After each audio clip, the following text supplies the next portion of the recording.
അസ്സലാമു അലൈക്കും വറഹ്മത്തുള്ളാഹി വബറകാതുഹു. ഹദീസ് പഠനം. ബിസ്മില്ലാഹിർ റഹ്മാനിർ റഹീം. അൽഹംദുലില്ലാഹി റബ്ബിൽ ആലമീൻ. വസ്സലാത്തു വസ്സലാമു അലാ റസൂലിഹിൽ അമീൻ വഅലാ ആലിഹി വസഹ്ബിഹി അജ്മഈൻ.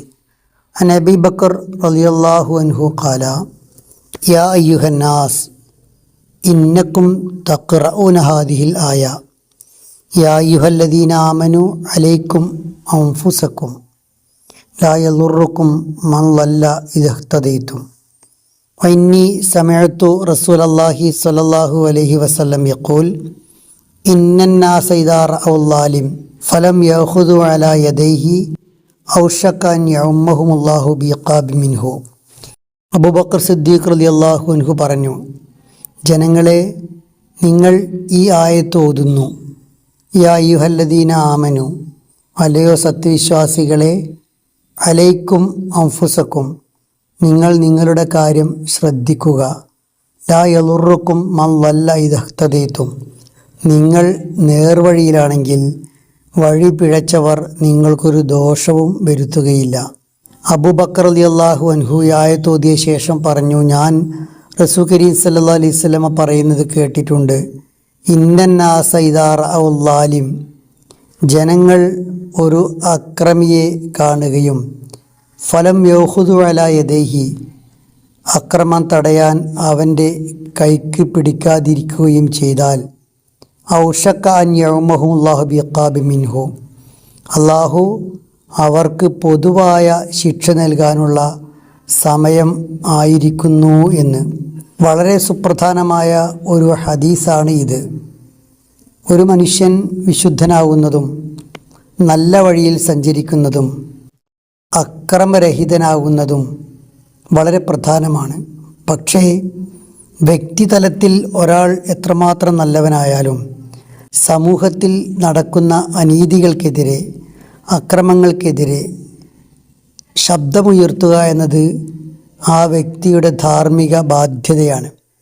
ആ ബാധ്യത നിർവഹിച്ചില്ലെങ്കിൽ സമൂഹത്തിൽ അക്രമവും അധർമ്മവും നടമാടുമ്പോൾ അത് തടയാൻ കഴിവുണ്ടായിട്ടും കൈക്ക് പിടിക്കാൻ സാധിക്കുമായിരുന്നിട്ടും ഇത് എന്നെ ബാധിക്കുന്ന വിഷയമല്ല, ഞാൻ എൻ്റെ കാര്യം നോക്കി ജീവിച്ചാൽ മതി, ഞാൻ ഈ തിന്മയിലൊന്നും ഭാഗമല്ല എന്നു കരുതി ഒരാൾ മൗനം പാലിച്ചാൽ അതുകൊണ്ട് വലിയ അപകടമാണ് സംഭവിക്കുക.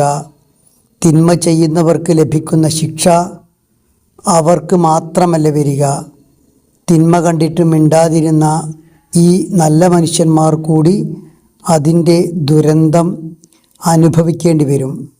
നന്മ കൽപ്പിക്കുക, തിന്മ വിരോധിക്കുക എന്ന ചുമതല ഒരു സത്യവിശ്വാസി നിർവഹിച്ച ശേഷവും മറ്റുള്ളവർ വഴികേടിലായാൽ അതിനാ വിശ്വാസി കുറ്റക്കാരനല്ല.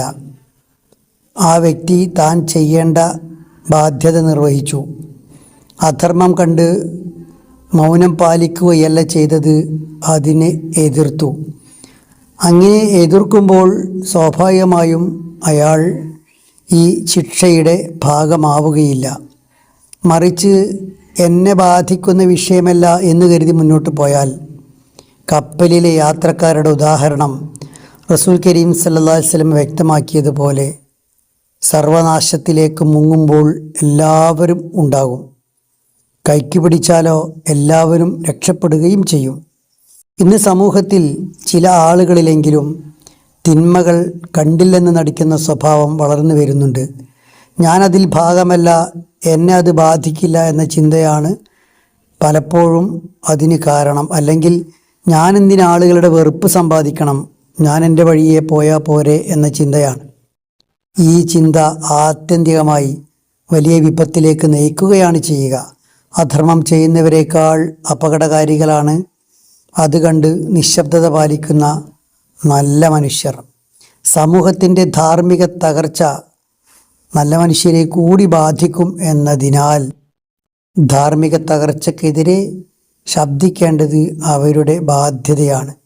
റസൂൽ കരീം സല്ലല്ലാഹു അലൈഹി വസല്ലമയുടെ വഫാത്തിന് ശേഷം ജനങ്ങളിൽ ചിലർ സൂറത്തുൽ മാഇദയിലെ 105-ാമത്തെ ആയത്ത്, ഈ ഹദീസിൽ അബൂബക്കർ സിദ്ദീഖ് റളിയല്ലാഹു അൻഹു ഉദ്ധരിച്ച ആയത്ത് തെറ്റിദ്ധരിച്ചു. തങ്ങൾ സ്വയം സന്മാർഗത്തിലായാൽ മതി, സമൂഹത്തിലെ മറ്റു തിന്മകളിൽ ഇടപെടേണ്ടതില്ല എന്ന് അവർ കരുതി. ഈ തെറ്റിദ്ധാരണ പരന്നപ്പോഴാണ് അബൂബക്കർ സിദ്ദീഖ് റളിയല്ലാഹു അൻഹു ആ തെറ്റിദ്ധാരണ തിരുത്താൻ ആയത്തോതുകയും ശേഷം റസൂൽ കരീം സല്ലല്ലാഹു അലൈഹി വസല്ലമയുടെ ഈ ഹദീസ് കൂടി പറഞ്ഞ് ആ ആയത്തിൻ്റെ യഥാർത്ഥ വിശദീകരണം എന്ത് എന്ന് വ്യക്തമാക്കുകയും ചെയ്തത്. അതിനാൽ തിന്മയെ കൈക്ക് പിടിക്കുന്ന കരങ്ങളായി, തിന്മയ്ക്കെതിരെ ശബ്ദിക്കുന്ന നാവുകളായി, അതിനെ വെറുക്കുന്ന മനസ്സുകളായി സത്യവിശ്വാസികൾ മാറണം.